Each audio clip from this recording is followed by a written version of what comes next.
হরিশ মুখার্জি রোডে গাছ ভেঙে বিপত্তি, ট্যাক্সির উপর গাছ পড়ে ক্ষতিগ্রস্ত ট্যাক্সিটি। ওই সময় ট্যাক্সিতে ছিলেন না চালক। ঘটনাস্থলে কলকাতা পুরসভার আধিকারিকরা। একজন সাইকেল আরোহী আহত হয়েছেন এই ঘটনায়। গাছ ভেঙে পড়ার ঘটনায় একজন সাইকেল আরোহী তিনি আহত হয়েছেন। ট্যাক্সিতে ছিলেন না চালক, ট্যাক্সির ওপরেই ভেঙে পড়ে গাছ। ঘটনাস্থলে কলকাতা পুরসভার আধিকারিকরা। হরিশ মুখার্জি রোডে গাছ ভেঙে বিপত্তি, ট্যাক্সির উপর গাছ ভেঙে পড়ে ক্ষতিগ্রস্ত ট্যাক্সিটি। তবে ওই সময় ট্যাক্সি চালক তিনি ট্যাক্সির ভেতরে ছিলেন না, সেই জন্য তিনি কোনোভাবে আহত হননি। ঘটনাস্থলে কলকাতা পুরসভার আধিকারিকরা। একজন সাইকেল আরোহী তিনি আহত হয়েছেন।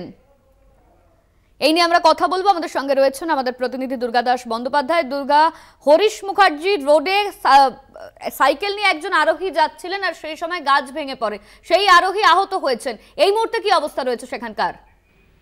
দেখো, তোমাকে বলি যে ঝিমঝিমে বৃষ্টি শহর কলকাতা জুড়ে, এবং আজ সকালবেলায় প্রায় 7টা থেকে 7:30টার সময় হঠাৎই হরিশ মুখার্জি রোডের একটা গাছ ভেঙে পড়ে বিপত্তি হয়। রাস্তার ওপরেই এই বিশাল বড় গাছের অংশ পড়ে যাওয়ায় বেশ কিছুক্ষণের জন্য যান চলাচল বন্ধ হয়ে যায়। এবং সব থেকে বড় কথা, এখানে একটি ট্যাক্সি দাঁড়িয়েছিল এবং যে ট্যাক্সির পেছনের অংশটির ওপর এই গাছটি পড়লে ট্যাক্সিটি সম্পূর্ণ ক্ষতিগ্রস্ত হয়।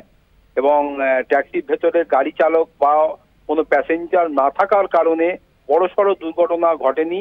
যদিও এই সময় একটি সাইকেল চালক সেখান দিয়ে যাচ্ছিল, তার গায়েতে ডালের আঘাতে সে আহত হয় এবং তাকে লোকাল হসপিটালে নিয়ে যাওয়া হয় চিকিৎসার জন্য।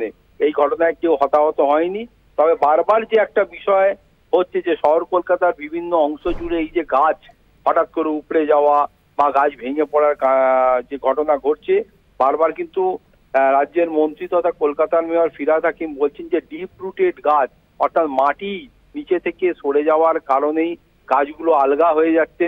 তাদের শিকড় যেহেতু নিচে পর্যন্ত পৌঁছতে পারছে না ডিউ টু সোয়ারেজ সিস্টেম যেটা রয়েছে শহর কলকাতা জুড়ে, এবং সব থেকে বড় কথা নিচে দিয়ে যে মেট্রো রেলের যাচ্ছে এর জন্য গাছের যে রুট, সেই গাছের রুট গভীরে পৌঁছতে পারছে না বলে মাটি আলগা হয়ে যাওয়ার কারণেই গাছগুলো উপড়ে পড়ছে। তাই একদমই দুর্গা, মাটি আলগা হয়ে যাওয়ার কারণেই গাছ উপড়ে পড়ার ঘটনা। ধন্যবাদ তোমায়। আমাদের সঙ্গে ছিলেন আমাদের প্রতিনিধি দুর্গাদাস বন্দ্যোপাধ্যায়।